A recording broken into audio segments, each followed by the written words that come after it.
ഉഭയജീവികൾ, ഇഴജീവികൾ, സസ്തനികൾ എന്നിവ മാത്രമല്ല, ഈ വർഗത്തിൽ ഉൾപ്പെടുന്ന മറ്റനേകം നൂറായിരക്കണക്കിന് ജീവിവർഗങ്ങൾ ഭൂമിയിൽ രൂപം കൊണ്ടത് പെട്ടെന്നാണ്, അതോടൊപ്പം സ്പഷ്ടമായി സൃഷ്ടിക്കപ്പെട്ടതും.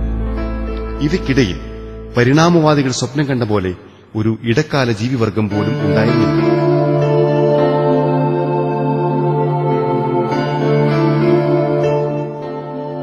കാണപ്പെട്ട കാലം മുതൽ സങ്കീർണമായ രൂപത്തോടും ഘടനയോടും കൂടിയാണ് ഓരോ സൃഷ്ടിയും ഉണ്ടായതെന്നും, അല്ലാതെ ജീവൻ ലഘുവായതിൽ നിന്ന് സങ്കീർണമായതിലേക്ക് വികാസം പ്രാപിച്ചതല്ലെന്നതിന്റെ മറ്റൊരു ഉദാഹരണമാണ് സ്രാവ്. 400 ദശലക്ഷം വർഷങ്ങൾക്ക് മുൻപാണ് ഇവ രൂപപ്പെട്ടതെന്ന് ഫോസിൽ രേഖകൾ കാണിക്കുന്നു. ഈ ജീവിക്ക് നഷ്ടപ്പെട്ടുപോയ പല്ലുകൾക്ക് പകരം പുതിയത് വരുവാനുള്ള അതിശയകരമായ ശേഷിയുണ്ട്. എന്നിട്ടും ഇവയ്ക്ക് ശേഷമുള്ള പല ജീവികൾക്കും ഈ വിശേഷ സ്വഭാവമില്ല. ഈ തർക്കരഹിതമായ സത്യം സ്രാവ് ലഘുവായതിൽ നിന്ന് സങ്കീർണമായതിലേക്ക് രൂപം കൊണ്ടതല്ല എന്ന് സ്ഥാപിക്കുന്നു. എന്നു മാത്രമല്ല, അവ ഏറെ സങ്കീർണമായ ഘടനയോടും രൂപത്തോടും കൂടിയവയാണെന്ന് മറ്റൊരു തെളിവായി വരുന്നു. ഈ ഉദാഹരണങ്ങളെല്ലാം കാട്ടിത്തരുന്നത് ലഘുവായതിൽ നിന്ന് സങ്കീർണമായതിലേക്ക് ഒരു വികസിത പുരോഗതി ജീവിവർഗങ്ങളിൽ പ്രകടമല്ല എന്നു തന്നെയാണ്. ജീവികളുടെ രൂപഘടനകളിലും ധർമ്മങ്ങളിലും ജനിതക പഠനങ്ങളിലും നടത്തിയ വിശകലനങ്ങളിൽ ഈ സത്യം കാണപ്പെടുന്നുണ്ട്. രൂപത്തിന്റെയും വലിപ്പത്തിന്റെയും കാര്യത്തിൽ ഉദാഹരണത്തിന് മുൻകാലഘട്ടങ്ങളിലുള്ള ദിനോസറുകളെപ്പോലെ പല ജീവികളും അവയ്ക്ക് ശേഷം കാണപ്പെട്ട വിവിധ ജീവികളെക്കാൾ വളരെ വലിപ്പമേറിയവയാണ്.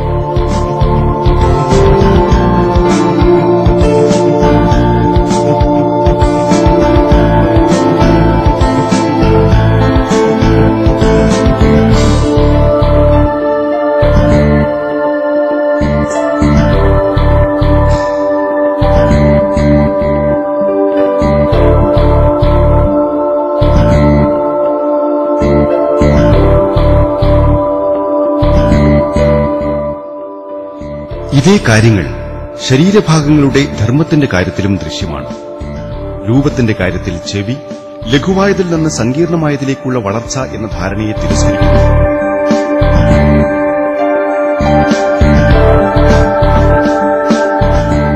ഉഭയജീവികൾ ചെവിക്ക് മധ്യഭാഗത്ത് അറയുള്ളവയാണ്.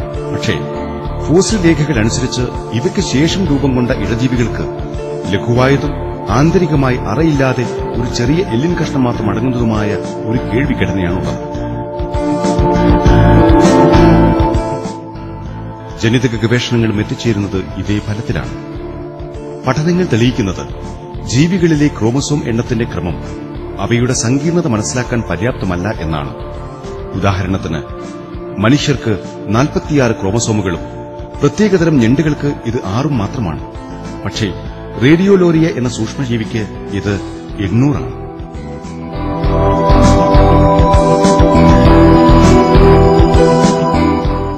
ഈ സത്യം തെളിയിക്കുന്നത് ധർമ്മപരമായോ ശാരീരിക ഘടനാപരമായോ ലഘുവായതിൽ നിന്ന് സങ്കീർണമായതിലേക്ക് ഒരു പരിണാമം ഇല്ല എന്നു തന്നെയാണ്.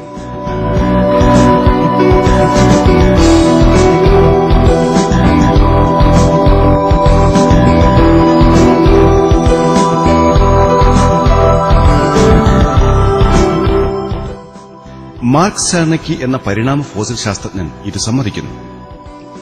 ഈ സിദ്ധാന്തം തെളിയിക്കുന്നതിന് തടസ്സമായി നിൽക്കുന്ന പ്രശ്നം ഭൂമിയുടെ മടിത്തട്ടിൽ സംരക്ഷിക്കപ്പെട്ടു പോന്നിട്ടുള്ള ഭൂലോകത്ത് അസ്തമിച്ചുപോയ ജീവികളുടെ ശേഷിപ്പുകളായ ഫോസിൽ രേഖകളാണ്. ഈ രേഖകൾ ഇടക്കാല രൂപങ്ങൾ എന്ന ഡാർവിന്റെ സാങ്കല്പിക രൂപങ്ങളെ തുറന്നു കാണിക്കുവാൻ പര്യാപ്തമല്ല. പകരം ജീവിവർഗങ്ങൾ പെട്ടെന്ന് കാണപ്പെടുന്നു. ഈ വ്യതിചലനം ദൈവസൃഷ്ടിയാണ് ജീവികൾ എന്ന സൃഷ്ടിപരമായ വാദഗതിയെ ഉറപ്പിക്കുവാൻ സഹായിക്കുന്നു.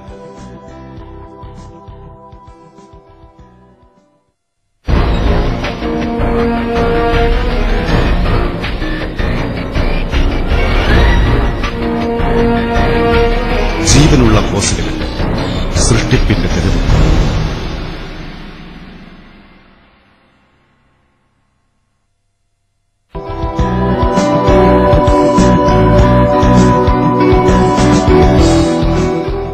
ദശലക്ഷക്കണക്കിന് വർഷങ്ങൾ പഴക്കമുള്ള ജീവികളുടെ ഫോസിലുകളും ഇപ്പോൾ ഭൂമുഖത്ത് ജീവിച്ചിരിക്കുന്ന ജീവിവർഗങ്ങളും തമ്മിൽ യാതൊരു വ്യത്യാസവുമില്ല. ഈ വ്യത്യാസമില്ലായ്മ നിരന്തരമായി സംഭവിച്ചുകൊണ്ടിരിക്കുന്ന മാറ്റങ്ങളുടെ ഫലമായി ജീവിവർഗങ്ങൾ സ്ഥിരമായൊരു അവസ്ഥാന്തരത്തിന് വിധേയമാണെന്ന സിദ്ധാന്തത്തെ പൂർണ്ണമായും തള്ളിക്കളയും. മാത്രമല്ല, ഫോസിൽ രേഖകൾ നേർവിപരീത ആശയത്തെ വിശദീകരിക്കുന്നു.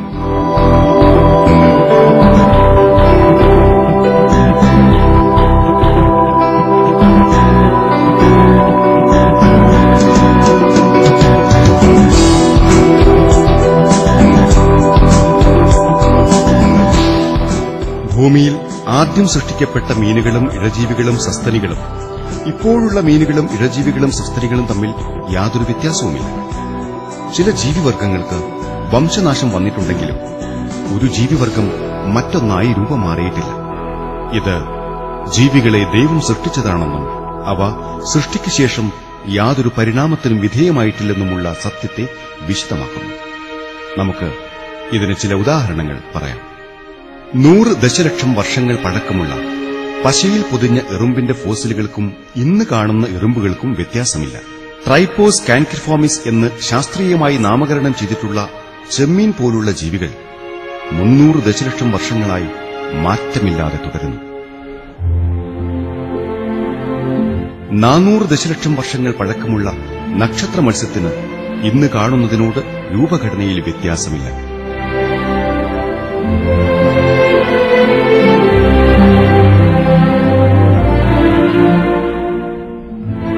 355 മുതൽ 295 ദശലക്ഷം വർഷങ്ങൾ വരെ പഴക്കമുള്ള തുമ്പികളുടെ ഫോസിലുകൾക്ക് ഇന്ന് ജീവിച്ചിരിക്കുന്നവരുടെ രൂപവുമായി താരതമ്യപ്പെടുത്തിയാൽ വ്യത്യാസങ്ങൾ ദൃശ്യമല്ല. ദശലക്ഷക്കണക്കിന് വർഷം പ്രായമുള്ള ഒരു പ്രത്യേകതരം വണ്ടുകളുടെ ഫോസിലുകൾക്ക് ഇന്ന് ജീവിച്ചിരിക്കുന്നവയുമായി ഘടനയിൽ വ്യത്യാസമില്ല. 190 ദശലക്ഷം വർഷം പഴക്കമുള്ള ചീങ്കണ്ണിയുടെ ഫോസിൽ ജീവിച്ചിരിക്കുന്നവയുടേതുമായി സാദൃശ്യപ്പെടുത്തുമ്പോൾ യാതൊരു വ്യത്യാസവുമില്ല. 50 ദശലക്ഷം വർഷം പഴക്കമുള്ള മുൻഗാമിയിൽ നിന്ന് ഇന്നത്തെ ആമകൾക്ക് മാറ്റം സംഭവിച്ചിട്ടില്ല.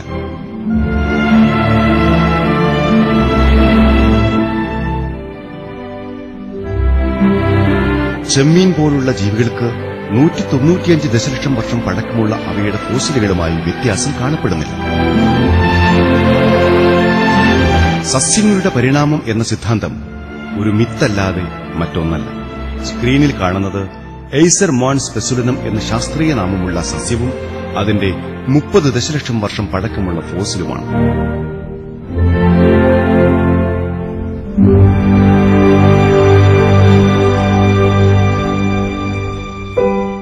അറകളുള്ള നോട്ടിലിസ് എന്ന് വിളിക്കപ്പെടുന്ന കക്കകളുടെ ഫോസിലുകൾ 520 ദശലക്ഷം വർഷം പഴക്കമെന്ന് കണക്കാക്കിയിട്ടുള്ള കാംബ്രിയൻ അടുക്കുകളിൽ കാണപ്പെട്ടിട്ടുണ്ട്. ഇവയ്ക്ക് ഇക്കാലമത്രയുമായി യാതൊരുവിധ പരിണാമവും സംഭവിച്ചിട്ടില്ല. 200 ദശലക്ഷം വർഷം പഴക്കമുള്ള ഒരു മീനിന്റെ ഫോസിലിന് ഇന്നത്തെ മീനിന്റെ ഘടനയുമായി വ്യത്യാസം കാണുന്നില്ല. ലഘുവായതിൽ നിന്ന് വളരെ സങ്കീർണമായതിലേക്ക് രൂപപരിണാമം സംഭവിച്ചു എന്നാണ് പരിണാമ സിദ്ധാന്തം ജീവിവർഗങ്ങളുടെ സൃഷ്ടിയുമായി ബന്ധപ്പെട്ട് വാദിക്കുന്നത്. ഇത് സത്യത്തെ പ്രതിഫലിപ്പിക്കാത്തൊരു മുൻവിധിയാണ്.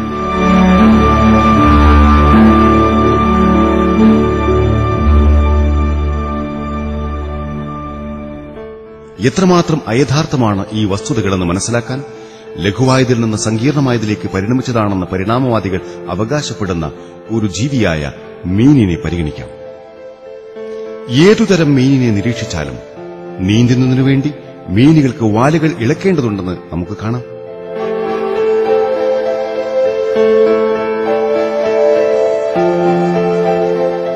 സാധാരണ സന്ദർഭങ്ങളിൽ വാൽ ഒരു വശത്തേക്ക് ചലിപ്പിക്കുമ്പോൾ തല തീർച്ചയായും വിപരീത ദിശയിലേക്ക് അതേ ശക്തിയോടെ ചലിപ്പിക്കേണ്ടി വരുന്നു. പക്ഷേ ഇതല്ല സംഭവിക്കുന്നത്. ഈ പ്രതിഭാസത്തെ നിരാകരിക്കുന്ന രീതിയിലാണ് മത്സ്യങ്ങളുടെ ശരീരഘടന സൃഷ്ടിക്കപ്പെട്ടിരിക്കുന്നത്. നീങ്ങുന്ന അതേ സമയത്ത് തലയിൽ ലംബദിശയിൽ ഒരു ശക്തി പ്രയോഗിക്കപ്പെടുന്നു. ഇതെല്ലാം ചേർന്ന് വാൽഭാഗത്തുള്ളതിനേക്കാൾ തലഭാഗത്തുള്ള ചാഞ്ചാട്ടം ശക്തി കുറയുന്നതിന് കാരണമാവുന്നു. ഇത് മീനിനെ വെള്ളത്തിലൂടെ സഞ്ചരിക്കുവാൻ പര്യാപ്തമാക്കുന്നു. മീൻ എത്ര വേഗത്തിലാണ് മുന്നോട്ട് സഞ്ചരിക്കുന്നത് എന്നത് നട്ടെല്ലിലൂടെ കടന്നുപോകുന്ന അച്ചുതണ്ടന് ഇടത്തും വലത്തുമായി ചിറകുകൾ ഇളക്കുന്നതിന്റെ വേഗതയെ ആശ്രയിച്ചിരിക്കും. വേഗത ചിറക് അച്ചുതണ്ടിനോടടുക്കുമ്പോൾ വർദ്ധിക്കുകയും അകലുമ്പോൾ കുറയുകയും ചെയ്യും.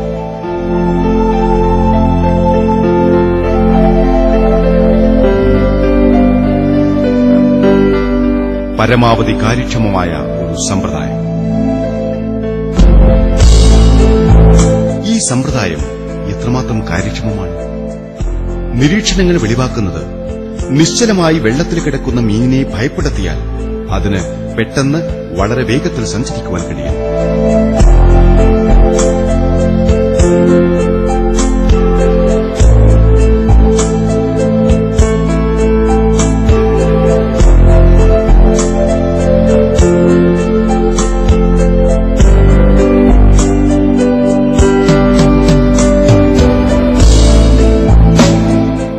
ചില ചെറിയ തരം മീനുകൾക്ക് പൂർണ്ണ വിശ്രമാവസ്ഥയിൽ നിന്ന് ഉയർന്ന വേഗതയിലേക്ക് എത്തുവാൻ ഒരു സെക്കൻഡിന്റെ 1/20 സമയം മതിയാകും. അവയ്ക്ക് അവയുടെ ഭാരത്തിനേക്കാൾ 4 ഇരട്ടി ബലം ഉണ്ടാക്കുവാൻ സാധിക്കും.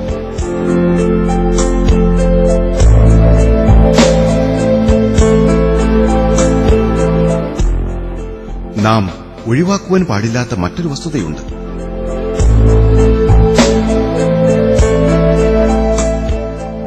മീനുകൾ വായുവിനേക്കാൾ പ്രതിരോധമുള്ള ജലത്തിലാണ് ഈ അസൂയാവഹമായ പ്രകടനം കാഴ്ചവെക്കുന്നത്.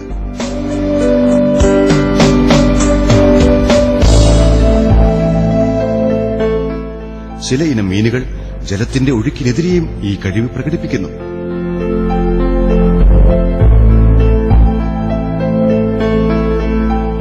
സാൽമൺ എന്ന ഇനം മത്സ്യം ഇതിന്റെ മികച്ച ഉദാഹരണമാണ്.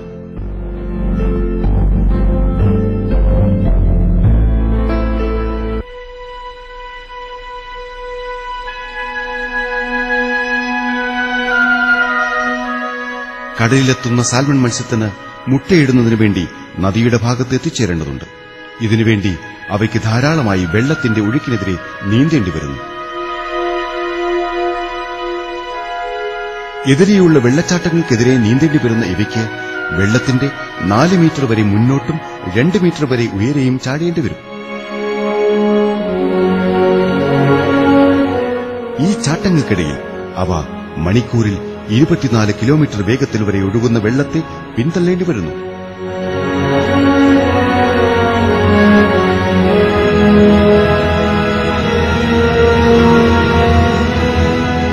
ചില ജീവികളെ സംബന്ധിച്ചിടത്തോളം ഈ ചാട്ടത്തിന്റെ ആഘാതം അപകടകരമാണ്. സാൽമൺ അവയുടെ പാതയിൽ പരിക്കുകളില്ലാതെ തുടരുന്നു. ഇതിന് അനുയോജ്യമായ രീതിയിൽ ഒരു അസ്ഥിവ്യവസ്ഥയും പേശീവ്യവസ്ഥയും അവയ്ക്ക് ഉണ്ടാകില്ലേ? അല്ലാത്തപക്ഷം അവയ്ക്ക് നിലനിൽക്കുവാൻ കഴിയുകയില്ല.